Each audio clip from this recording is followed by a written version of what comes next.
Hi friends, എല്ലാവർക്കും മറ്റുകിട്ട് അഞ്ചലിയുടെ ഏറ്റവും പുതിയ വീക്കെൻഡ് പ്രൊമോ വന്നിട്ടുണ്ട്. അത്യാവശ്യം ലെങ്തി ആയിട്ടുള്ള ഒരു വീക്കെൻഡ് പ്രൊമോയാണ് കേട്ടോ. ഒരുപാട് കാര്യങ്ങൾ വീക്കെൻഡ് പ്രൊമോയിലുണ്ട് കേട്ടോ ഇന്ന്.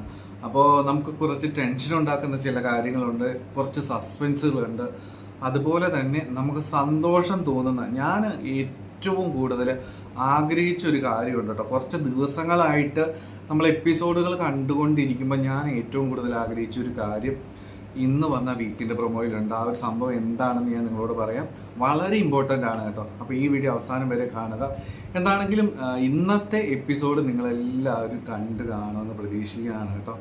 അപ്പോൾ വളരെ നല്ലൊരു എപ്പിസോഡായിരുന്നു കേട്ടോ ഇന്ന് വന്നിട്ടുണ്ടായിരുന്നത്. ഇന്നത്തെ എപ്പിസോഡിൽ ഏറ്റവും ഹൈലൈറ്റഡ് ആയിട്ട് എനിക്ക് പറയാതിരിക്കാൻ പറ്റത്തില്ല. ആ ഒരു കാര്യം പറഞ്ഞിട്ട് നമുക്ക് പ്രൊമോയുടെ കാര്യങ്ങളിലേക്ക് പോകാം. അർജുനോട് വന്നിട്ട് നമ്മുടെ അമ്പാടി ആ ഒരു സീൻ ഉണ്ടാക്കുന്ന ഒരു സംഭവമാണ് കേട്ടോ. അപ്പോൾ ഇന്നത്തെ എപ്പിസോഡിൻ്റെ ഏറ്റവും അവസാന ഭാഗം അതായിരുന്നു.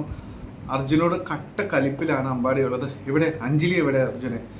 അപ്പോൾ അർജുൻ വിചാരിക്കുന്നത് എന്താണ് അമ്പാടി പതിവില്ലാതെ ഇങ്ങനെ ഒരു അമ്പാടിയെ നമ്മൾ ആരും കണ്ടിട്ടില്ല, അപ്പോൾ എന്താണ് ഇങ്ങനെ നമ്മൾ വിചാരിക്കും. അപ്പോൾ ആ ഒരു സമയത്ത് തന്നെ അഞ്ജലി വരികയും കലിപ്പിൽ അഞ്ജലിയുടെ അടുത്തേക്ക് നമ്മുടെ അമ്പാടി പോകുന്ന ഒരു സീനോട് കൂട്ടിയിട്ടാണ് ഇന്നത്തെ എപ്പിസോഡ് തീർന്നിട്ടുണ്ടായിരുന്നത്. പക്ഷേ ഇതിനെപ്പറ്റി ഞാൻ പറയുകയാണെങ്കിൽ അമ്പാടി നല്ല കലിപ്പിൽ തന്നെയാണ് കേട്ടോ. ഇതുവരെ കാണാത്തൊരു മുഖം നമ്മൾ കണ്ടു. അത് വേറെ ഒന്നും കൊണ്ടല്ല, നമുക്കറിയാലോ നമ്മുടെ അമ്പാടി എത്രത്തോളം ഇപ്പം നമ്മുടെ പപ്പിക്കുട്ടിയെ പത്മക്കുട്ടീനെ സ്നേഹിക്കുന്നുണ്ട് എന്ന്. അവൾ ശരിക്കും പറഞ്ഞാൽ ഇപ്പോൾ മുമ്പോട്ടൊരു എന്താ ചെയ്യേണ്ടത് എന്നറിയാത്തൊരു അവസ്ഥയിലാണ് നമ്മുടെ പത്മയുള്ളത്. അതുകൊണ്ട് ആ ഒരു കാര്യം എടുത്ത് വളരെയധികം ടെൻഷനിലാണ് നമ്മുടെ അമ്പാടി ഉള്ളത് കേട്ടോ. അപ്പോൾ അതുകൊണ്ടാണ് അമ്പാടി വന്നിട്ട് ഇങ്ങനെയൊരു സീൻ ഉണ്ടാക്കുന്നത്. എന്താണെങ്കിലും മുത്തശ്ശിയുടെ കൂടെയാണ് അഞ്ജലിക്കുട്ടി ഉള്ളത്. അപ്പോൾ മുത്തശ്ശിയും എല്ലാവരും കൂടി നമ്മുടെ അമ്പാടീനെ കൺവിൻസ് ചെയ്യും. ടെൻഷൻ അടിക്കാതിരിക്കുക, പത്മ കേസിൽ ഞാൻ ഒരിക്കലും പിന്നോട്ട് പോകത്തില്ല, ധൈര്യമായിട്ടിരിക്കുക അമ്പാടി എന്ന് അഞ്ജലി വാക്ക് കൊടുക്കുമായിരിക്കും കേട്ടോ. അപ്പോൾ അവർ തമ്മിൽ വേറെ വഴക്കിലേക്കൊന്നും പോകരുത് എന്ന് ഞാൻ ആഗ്രഹിക്കുന്നുണ്ട് കേട്ടോ. എന്താണെങ്കിലും അങ്ങനെ സംഭവിക്കില്ലായിരിക്കും. അഞ്ജലി വാക്ക് കൊടുക്കും, ഒരിക്കലും ഇല്ല അമ്പാടി, ഞാൻ പത്മ കേസിൽ നിന്ന് ജീവനുണ്ടെങ്കിൽ പിന്മാറില്ല എന്നൊരു വാക്ക് കൊടുക്കുമായിരിക്കും കേട്ടോ. എന്താണെങ്കിലും അങ്ങനെ നടക്കുമെന്ന് തോന്നുന്നു. എന്താണെങ്കിലും ഇന്ന് വന്ന വീക്കെൻഡ് പ്രൊമോയുടെ കാര്യങ്ങളിലേക്ക് പോകാം. ഒരുപാട് കാര്യങ്ങൾ പറയാനുണ്ട് കേട്ടോ. അപ്പോൾ നിങ്ങളോട് നമ്മൾ ഈ പ്രൊമോയുടെ തുടക്കത്തിൽ ഞാനൊരു കാര്യം പറഞ്ഞു. എനിക്ക് ഇന്ന് വന്ന വീക്കെൻഡ് പ്രൊമോയിൽ ഏറ്റവും സന്തോഷം തോന്നിയ ഒരു കാര്യം എന്താണെന്ന് വെച്ച് കഴിഞ്ഞാൽ, നമുക്കറിയാം കുറച്ച് ദിവസങ്ങളായിട്ട് അഞ്ജലി ഒരുപാട് സ്ട്രഗിൾ ചെയ്യുന്നുണ്ട്. ഒരുപാട് ഇഷ്യൂസ് നമ്മുടെ അർജുൻ്റെയും അഞ്ജലിയുടെയും ജീവിതത്തിൽ സംഭവിച്ചുകൊണ്ടേയിരിക്കുകയാണ്. ഇതിന് പിന്നിൽ കളിക്കുന്നത് അനുപമയുണ്ട്, രാഘവനുണ്ട്. അപ്പോൾ വലിയൊരു സ്ട്രഗിളാണ് ഈ ശംഖചക്രത്തിൽ നിൽക്കുമ്പോൾ നമ്മുടെ അഞ്ജലി അനുഭവിക്കുന്നത് അല്ലേ. അത് പാടില്ല. അപ്പോൾ അതിനെന്താണ് പോകുമ്പഴി ശംഖചക്രത്തിൽ നിന്ന് പുറത്തു പോയേ പറ്റൂ. നമ്മളെല്ലാവരും ആദ്യം മുതലേ ശംഖചക്രത്തിൽ അഞ്ജലി എത്തിയപ്പോൾ, അതായത് വെറും വേലക്കാരിയായി നമ്മുടെ അഞ്ജലിയെ കാണുമെന്ന് രാഘവൻ പറഞ്ഞപ്പോഴേ നമ്മളെല്ലാവരും പറഞ്ഞതാണ് അഞ്ജലിയും അർജുന ആ വീട്ടിൽ നിന്ന് പുറത്തു പോകണമെന്ന് കേട്ടോ. അപ്പോൾ ആ ഒരു കാര്യം സംഭവിക്കുന്നുണ്ട് കേട്ടോ. അതാണ് എനിക്ക് ഏറ്റവും ഇന്ന് വന്ന വീക്കിൻ്റെ പുറമേയിൽ സന്തോഷം തോന്നിയൊരു കാര്യം. അപ്പോൾ അത് എന്തുകൊണ്ടാണ് അങ്ങനെ സംഭവിച്ചത് എന്ന് മനസ്സിലായിട്ടില്ല, എന്താണ് അതിൻ്റെ റീസൺ എന്ന് മനസ്സിലാവുന്നില്ല. പക്ഷെ എന്താണെങ്കിലും എന്തെങ്കിലും ആയിക്കോട്ടെ, എന്താണെങ്കിലും അർജുനും അഞ്ജലിയും ശംഖചക്രം വിട്ടു പോവുകയാണ്. അത് വളരെ സന്തോഷമുള്ളൊരു കാര്യമാണ്. സമാധാനത്തോടെ എവിടെയെങ്കിലും പോകട്ടെ. ഈ ശംഖചക്രത്തിൽ നിന്ന് കഴിഞ്ഞാൽ ഒരു രീതിയിലും നമ്മുടെ അഞ്ജലിക്കും അർജുനും സമാധാനം കിട്ടത്തില്ല. അവർ തമ്മിൽ എപ്പോഴും തെറ്റിദ്ധാരണകൾ വന്നുകൊണ്ടേയിരിക്കും. അപ്പോൾ അങ്ങനെ ഒരു സംഭവമാണ് എനിക്ക് ഏറ്റവും നല്ലൊരു സംഭവമായിട്ട് തോന്നിയൊരു കാര്യം കേട്ടോ. എന്താണെങ്കിലും ഇന്നത്തെ വീക്കിൻ്റെ പുറമേൽ ആദ്യം കണ്ട സീൻ എന്ന് പറയുന്നത്, അമ്മായി വിളിച്ച് എന്തോ ഒരു സംഭവം പറയുന്നുണ്ട് അനുപമയോട്. എന്താണെന്ന് മനസ്സിലാവുന്നില്ല. അനുപമയോട് പറയുന്നുണ്ട്, എടി നിന്റെ ജീവിതം കോഞ്ഞാട്ടയായി എന്ന്. അത് എനിക്ക് തോന്നുന്നു അർജുനും അഞ്ജലിയും, അതായത് അഞ്ജലി അവിടെ വീട്ടിൽ ചെന്നിട്ടുണ്ടാവും. വീട്ടിൽ ചെന്നു, അത് ഓൾറെഡി നമ്മൾ പ്രൊമോയിൽ കണ്ടു. അപ്പോൾ നിങ്ങളോട് എനിക്ക് പറയാനുള്ള ഒരു കാര്യം, എനിക്ക് തോന്നുന്നത് അഞ്ജലി മാത്രമല്ല അർജുനും കൂടെ അഞ്ജലിയുടെ കൂടെ അവിടെ അഞ്ജലിയുടെ വീട്ടിൽ എത്തിയിട്ടുണ്ട് എന്നാണ് കേട്ടോ എനിക്ക് തോന്നിയത്. അപ്പം അതാണോ, അല്ലെങ്കിൽ അഞ്ജലിനെ വീട്ടിൽ സ്വീകരിച്ചു, അവൾ ഇവിടെ ഉണ്ട് എന്ന രീതിയിൽ അച്ഛനും അമ്മയും സ്വീകരിച്ചു, അവളോട് പുറത്തു, ഭയങ്കര ഹാപ്പിയാണ് അവർ. ആ ഒരു കാര്യമായിരിക്കും അമ്മായി വിളിച്ച് പറഞ്ഞത് കേട്ടോ. അപ്പോൾ ഇത് കേൾക്കുന്നത് അനുപമയ്ക്ക് ആ കുരുവട്ടും ഈ ഒരു സംഭവമാണ് എന്നാണ് എനിക്ക് തോന്നുന്നത്. അല്ലാതെ ഇപ്പം അമ്മായിക്ക് ആ വീട്ടിൽ നിന്നുകൊണ്ട് പറയാനായിട്ട് ഒരു സംഭവമില്ല. അപ്പോൾ ഇതായിരിക്കും സംഭവം എന്നാണ് എനിക്ക് തോന്നുന്നത് കേട്ടോ. അപ്പോൾ ഇതാണ് നമ്മൾ വീക്കിന് പുറമേയിൽ ആദ്യം കണ്ട ഒരു സംഭവം എന്ന് പറയുന്നത്. ഇതിന് ശേഷം നമ്മൾ കണ്ട ഒരു സീൻ എന്ന് പറയുന്നത്, നമുക്കറിയാം വലിയൊരു പൊട്ടിത്തെറി നമ്മളെല്ലാവരും പ്രതീക്ഷിച്ചിട്ടുണ്ടായിരുന്നു. ആ ഒരു സംഭവം എന്ന് പറയുന്നത് വേറൊന്നുമല്ല, അതായത് എന്താണ് സംഭവിക്കാൻ പോകുന്നത് എന്ന്, അതായത് ആ ഒരു ഇൻസിഡന്റ് നടക്കുമ്പോൾ ആ ഒരു സംഭവം എന്ന് പറയുന്നത് നമുക്കറിയാലോ, അബിക്ക് അറിയില്ല ഈ ശംഖുചക്രത്തിൽ നടന്ന ഒരു കാര്യങ്ങളും കഥകളും ഒന്നും അബി അറിയുന്നില്ല.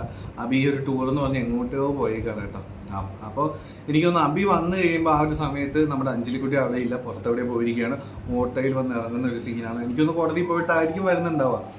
അപ്പോൾ അബി കാണുമ്പോൾ അബി ചോദിക്കുന്നുണ്ട്, അബി ഞെട്ടിപ്പോവേ, ശംഖുചക്രത്തിൻ്റെ മുറ്റത്ത് അഞ്ജലിയോ?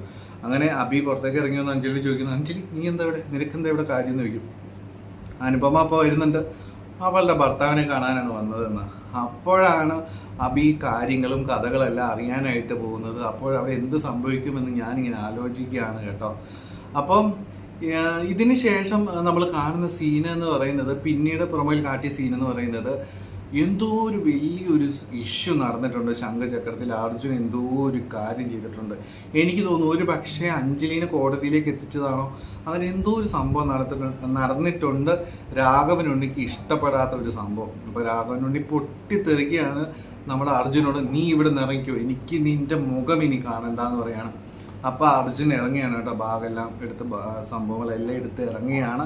നമ്മുടെ അഞ്ജലിയും കൂടെ കൂട്ടുന്നുണ്ട്. അപ്പം ഇതിന് ശേഷമാണ് നമ്മൾ പറഞ്ഞതുപോലെ നമ്മൾ ആഗ്രഹിച്ച ഒരു കാര്യം നടക്കുകയാണ്. അഞ്ജലി അർജുനും അവരുടെ ശംഖുചക്രത്തിൽ നിന്ന് ഇറങ്ങി അവർ നേരെ പോകുന്നത് അഞ്ജലിയുടെ വീട്ടിലേക്ക് തന്നെയാണ് കേട്ടോ. അഞ്ജലിക്ക് മനസ്സിൽ 100% ഉറപ്പുണ്ട്. ഒരുപാട് രീതിയിൽ അഞ്ജലിയെ വിഷമിപ്പിക്കുന്ന രീതിയിൽ അച്ഛൻ ബിഹേവ് ചെയ്യുമായിരിക്കും. അത് നമ്മൾ ഓൾറെഡി പ്രൊമോയിൽ കണ്ടു കഴിഞ്ഞു. അച്ഛന് നമുക്കറിയാം, അച്ഛൻ പറഞ്ഞിട്ടുണ്ട് അഞ്ജലിയായിട്ടുള്ള എല്ലാ ബന്ധവും ഇവിടെ അവസാനിച്ചിരിക്കുന്നു, ആ ഒരു ബന്ധം അറുത്തു മാറ്റിയിരിക്കുന്നു എന്ന രീതിയിൽ പറഞ്ഞിട്ടുണ്ട്. പക്ഷേ എങ്കിലും അഞ്ജലിക്കറിയാം, അച്ഛൻ അങ്ങനെയൊക്കെ പറഞ്ഞാലും അഞ്ജലി സ്വീകരിക്കാതിരിക്കാൻ നമ്മുടെ ശിവരാമൻ ചേട്ടന് കഴിയില്ല എന്ന് അഞ്ജലിക്കുട്ടിക്ക് അറിയാം. ആ ഒരു വിശ്വാസത്തിലാണ് കേട്ടോ അഞ്ജലി അവിടെ വീട്ടിലേക്ക് വരുന്നത്, സംഭവങ്ങളും ഭാഗങ്ങളൊക്കെ ആയിട്ട് വരുന്നത്. ആ ഒരു സമയത്ത് നമ്മൾ അർജുനെ കൂടെ കാണുന്നില്ല. പക്ഷെ ഞാൻ പ്രതീക്ഷിക്കുന്നത് അർജുനും കൂടെ വരുമെന്നാട്ടോ ഞാൻ പ്രതീക്ഷിക്കുന്നത്. അപ്പോൾ അഞ്ജലി വരുമ്പോഴത്തേനും എല്ലാവരും, മധുവും കുഞ്ഞപ്പനും എല്ലാവരും അവിടെ ഉണ്ട് കേട്ടോ. അപ്പോൾ എല്ലാവർക്കും ഒരുപാട് സന്തോഷമാകും, നമ്മുടെ ശ്യാമളമ്മയ്ക്ക് ഒരുപാട് സന്തോഷവും. നമ്മുടെ അഞ്ജലിക്കുട്ടി എത്തിയെന്ന് പറഞ്ഞാൽ എല്ലാവരും ഓടി വരികയാണ് കേട്ടോ. അങ്ങനെ ശ്യാമളയ്ക്ക് എന്താണെങ്കിലും ഒരു ഇഷ്യൂ വരുന്ന ഒരു കാര്യം നമുക്കറിയാം കേട്ടോ. അപ്പോൾ അഞ്ജലിക്കുട്ടി ഒരു എന്താ പറയുക, ഒരു ധൈര്യത്തോടു കൂടി വീടിനകത്തേക്ക് കയറി പോകാനായിട്ട് തുടങ്ങുന്ന ഒരു സീൻ നമ്മൾ കാണുന്നത്. അപ്പോൾ ഇതിന് കട്ടക്കലിപ്പിൽ ശിവരാമൻ നിക്കടി എന്ന് പറയാണ് കേട്ടോ. പക്ഷെ നിക്കടി എന്ന് പറയുന്ന ആ വാക്ക് അലിയൻ അധികം സമയം വേണ്ടി വരത്തില്ല. അച്ഛ എന്നൊരു കരഞ്ഞുകൊണ്ട് നമ്മുടെ അഞ്ജലി ഒരു വാക്ക് പറഞ്ഞു കഴിഞ്ഞാൽ ശിവരാമൻ്റെ മനസ്സ് അലിയാതിരിക്കുമെന്ന് നിങ്ങൾക്ക് തോന്നുന്നുണ്ടോ? ഒരിക്കലും ഇല്ല കേട്ടോ. കാരണം അയാൾക്കറിയാം അഞ്ജലി ഒരിക്കലും തെറ്റ് ചെയ്യില്ല എന്നുള്ളത്. ആ ഒരു സമയത്ത് തുറന്നു പറയാതെ ഇരുന്നതുകൊണ്ട് ഈ ഒരു ഇൻസിഡൻ്റ് ഒക്കെ അച്ഛനും നമ്മുടെ അഞ്ജലിയും നമ്മൾ എത്ര ഒരു ബോണ്ട് ഉണ്ട് അല്ലേ. അപ്പോൾ ഇത് തുറന്നു പറയാതെ ഇരുന്നു കൊണ്ടുള്ളൊരു പരിഭവം മാത്രമേ നമ്മുടെ അച്ഛനുള്ളൂ കേട്ടോ, ശിവരാമൻ ചേട്ടന്. അപ്പോൾ അതുകൊണ്ട് അഞ്ജലി ഒന്ന് കണ്ണുനീർ പൊഴിച്ചാൽ ഉറപ്പായിട്ടും അച്ഛൻ സ്വീകരിക്കും. അപ്പോൾ ഞാൻ ആഗ്രഹിക്കുന്ന ഒരു കാര്യം, അർജുനും കൂടെ അവിടെ വരണമെന്നാണ് കേട്ടോ. ഒരുപക്ഷെ അർജുൻ അഞ്ജലിയെ വിട്ടിട്ട് ഒരുപക്ഷെ അമ്പാടിയുടെ അടുത്തേക്കോ അല്ലെങ്കിൽ ഫാമിലേക്കൊക്കെ പോയിട്ടുണ്ടാവും. എന്താണെങ്കിലും നല്ലൊരു വീക്കിൻ്റെ പ്രൊമോയാണ് കേട്ടോ വന്നത്. ഒരുപാട് നല്ലൊരു പ്രൊമോ തന്നെയായിരുന്നു. എന്താണെങ്കിലും കുറേ അധികം കാര്യങ്ങൾ പറയാനും എനിക്കുണ്ട് കേട്ടോ. അപ്പോൾ അതിൻ്റെ റിവ്യൂസും കാര്യങ്ങളൊക്കെ നാളെ കഴിഞ്ഞൊക്കെ ആയിട്ട് ഇടാം. അപ്പോൾ ഇന്ന് രാവിലെ എപ്പിസോഡിന് റിവ്യൂ ഇടാൻ പറ്റിയില്ല, ഹോസ്പിറ്റലിലൊക്കെ പോയിരിക്കുകയായിരുന്നു കേട്ടോ. അതുകൊണ്ടാണ് കേട്ടോ. ഓൾറെഡി വീഡിയോ ഒക്കെ എടുത്തിരുന്നു, പക്ഷേ ഇടാനുള്ളൊരു ടൈം ഒട്ടും കിട്ടിയില്ല കേട്ടോ. അതുകൊണ്ടാണ് ഇടായിരുന്നത്. അപ്പോൾ എന്താണെങ്കിലും അടുത്ത ദിവസങ്ങളൊക്കെ ഡീറ്റെയിൽഡ് ആയിട്ടുള്ള റിവ്യൂസൊക്കെ ഇടാം കേട്ടോ. അപ്പോൾ എല്ലാവർക്കും നല്ലൊരു ശുഭരാത്രി. അപ്പോൾ ഒരിക്കൽ കൂടി പറയുന്നത്, നമ്മുടെ ചാനൽ ആദ്യമായിട്ട് കാണുന്നവരാണെങ്കിൽ ഒന്ന് സബ്സ്ക്രൈബ് ചെയ്യണം കേട്ടോ. Take care, bye bye.